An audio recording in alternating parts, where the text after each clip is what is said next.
વિદ્યાર્થી મિત્રો, મારી યુટ્યુબ ચેનલમાં તમારું હાર્દિક સ્વાગત છે. આજે આપણે બેન્કિંગની અંદર યુનિટ 1માં ભારતમાં બેન્કિંગ પદ્ધતિનું માળખું એના વિશે ચર્ચા કરશું. ભારતમાં બેન્કિંગ પદ્ધતિના માળખાની અંદર અગાઉના વિડીયોમાં આપણે શિડ્યુલ બેંક અને નોન શિડ્યુલ બેંક વિશે જોયું. હવે આજના વિડીયોની અંદર આપણે સહકારી બેંક અને વેપારી બેંક વિશે જોઈશું. મિત્રો, સહકારી બેંક કોને કહેવાય? તો ભારતના બેન્કિંગ માળખામાં એક તબક્કે સહકારી બેંકનો વિકાસ ખૂબ ઝડપી અને ધ્યાન ખેંચનારો હતો.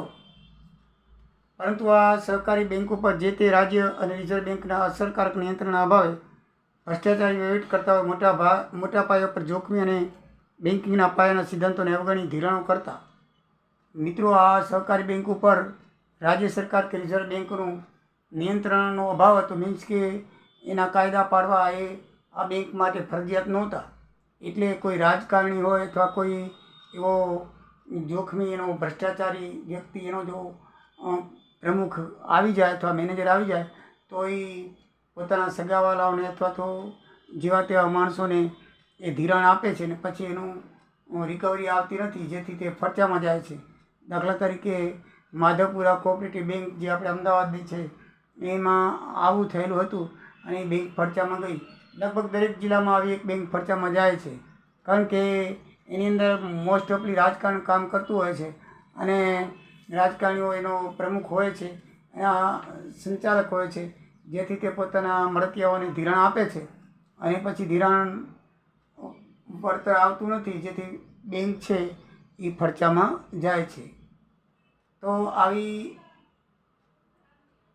ભારતમાં શિડ્યુલ સહકારી બેંકોના 2 પેટા વિભાગ છે. માર્ચ 22ના રોજ 52 શહેરી આવી બેંકો હતી, સહકારી બેંકો શહેરીમાં હતી, અને બીજી 16 રાજ્ય સહકારી બેંકો હતી. રાજ્ય સરકાર દ્વારા ચાલતી 16 સહકારી અને શહેરી વિસ્તારમાં આવેલી 52 શહેરી વિકાસ આવી બેંકો નોંધાયેલી છે. હવે મિત્રો, જોઈએ વેપારી બેંકો. વેપારી બેંકો 2 પ્રકારની છે, એકમ બેન્કિંગ અને શાખા બેન્કિંગ. તો સૌથી પહેલાં આપણે એકમ બેન્કિંગ વિશે જોઈએ તો આ પદ્ધતિમાં બેંકનું કાર્યાલય એક જ હોય છે. અન્ય કોઈ ખાસ અપવાદને બાદ કરતાં અન્ય કોઈ સ્થળે બીજી શાખા હોતી નથી. આવી બેંકોને પોતાની મૂડી, સંચાલન બોર્ડ તથા શેર હોલ્ડર પોતાના જ હોય છે, બધું પોતાનું જ હોય છે. એને કાંઈ બીજી ક્યાંથી બેંકમાં રોકડ લેવાની જરૂર પડતી નથી. ખાસ કરીને અમેરિકામાં આવી પદ્ધતિ વધારે પ્રચલિત છે. ભારતમાં આવી પદ્ધતિ પ્રચલિત નથી. એનાથી લાભ ગેરલાભ શું થાય છે? તો લાભ એ છે કે બેંકનું કદ નાનું હોવાથી સંપૂર્ણપણે એના પર દેખરેખ થઈ શકે છે. ખોટ ખાતી બિનકાર્યક્ષમ બેન્કિંગ લાંબા સમય સુધી ટકતી નથી.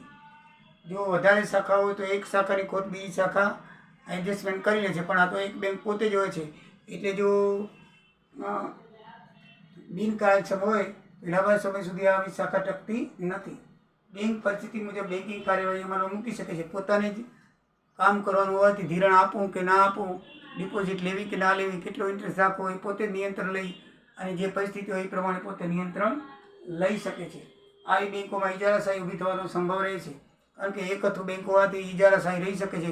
કોઈને ધિરાણ આપવું એના મરજીની વાત છે, આપે તો આપે, ના આપવું તો ના આપે. ઘણી વખત જરૂરિયાતવાળાને ન આપે અને એના મળતિયાને ધિરાણ આપી શકે છે, જેથી એ ઇજારાશાહી ઊભી થવાનોમાં સંભવ રહે છે. આવી બેંકો સ્થાનિક ધોરણે નિર્ણય લેતી હોવાથી જલ્દી નિર્ણય લેવાય છે. હવે નિર્ણય એક જ બેંક હોવાથી મેનેજર, સંસ્થા બધું જે એ બધું એક જ કહેવાય છે, એટલે કે નિર્ણય જલ્દી લઈ શકે છે. જેમ રાજાશાહીમાં રાજા નિર્ણય લે તો એ જલ્દી લેવાતો, કારણ કે રાજાને એકને જ નિર્ણય લેવાનો, તો આ બધું રાજાશાહી જેવું છે. જ્યારે લોકશાહીની અંદર તો કોર્ટ જ્યારે નિર્ણય લે ત્યારે થાય. તો આ રાજાશાહી જેવું જ છે આ સહકારી વેપારી બેંકોનું, બરાબર છે. પછી આવી બેંકો સ્થાનિક ધોરણે નિર્ણય લેતી હોવાથી જલ્દી નિર્ણય લેવાય છે અને આવી બેંકો જરૂરિયાતને ધ્યાનમાં લઈ ધિરાણ માળખું ગોઠવે છે. દાખલા તરીકે ચોમાસું આવતું હોય તો ખેડૂતોને બીજનું ધિરાણ આપે છે. પછી એવી રીતે નાના ઉદ્યોગોને પણ ધોરણ આપે છે. એ જેવી જરૂરિયાત એ પ્રમાણે પોતે ધિરાણનું માળખું ગોઠવી નાખે છે. પછી એક સ્થળે જરૂરિયાત પ્રમાણે શાખા ખોલવામાં આવે છે, જેને કારણે બિનતંદુરસ્ત હરીફાઈ થતી નથી. એ જ્યાં જરૂર હોય ત્યાં લાગે. દાખલા તરીકે ખેડૂતો ખેતર અહીંયા ઘણા છે, વાડીઓ ઘણી છે અને ખેડૂતની વસ્તી ઘણી છે, તો ત્યાં એ શાખા ખોલી નાખશે, જેથી ખેડૂતોને બી ધિરાણ કે યંત્રો ખેડૂતના ખેતીના ખરીદવા માટે, ટ્રેક્ટર ખરીદવા માટે લોન આપી શકાય. ને જ્યારે પેદાશ આવે ત્યારે એનું વળતર થઈ શકે છે. એટલે આવી જગ્યા જોઈને એક જગ્યાએ એ લોકો બેંકની સ્થાપના કરે છે. હવે એના ગેરલાભ શું છે કે બેંકનું કદ નાનું હોવાથી આર્થિક સાધનો મર્યાદિત રહે છે, શ્રમ વિભાજન વિસ્તૃતિકરણના લાભ મળતા નથી. એક જ બેંકની શાખા હોય છે, તેથી 2 કર્મચારી કે 4 કર્મચારી રાખેલા હોય તે એટલે શ્રમ વિભાજન મળતું નથી. એના પર વિશિષ્ટતા કાંઈ કરવાની રહેતી નથી. વિસ્તૃતિકરણનો લાભ કાંઈ મળતો નથી. એની અંદર બીજી શાખા ઊભી હોય તો કંઈ વિશિષ્ટકરણની અંદર લાંબુ ટૂંકું થઈ શકે છે અને એના અંદર ફેરફાર કરી શકાય છે.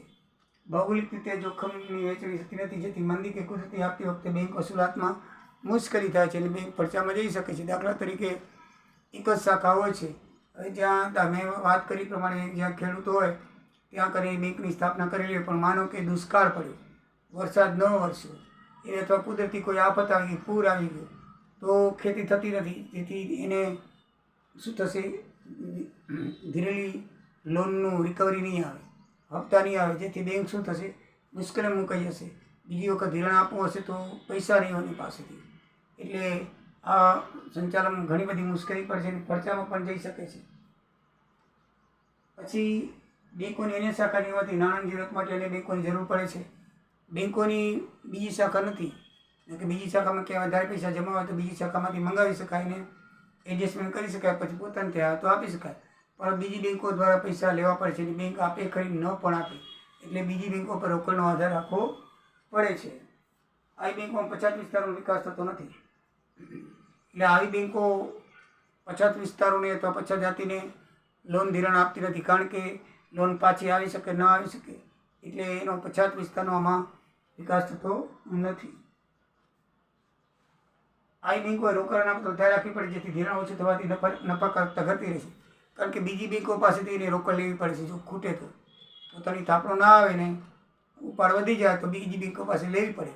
બીજી બેંકો આપે ખરી ન આપે, બેંકની ક્રેડિટ ઉપર આધારિત છે, બરાબર છે. તો એ લોકોની માંગણીને પહોંચી વળવા માટે હંમેશા એને રોકડ રાખવી પડે છે.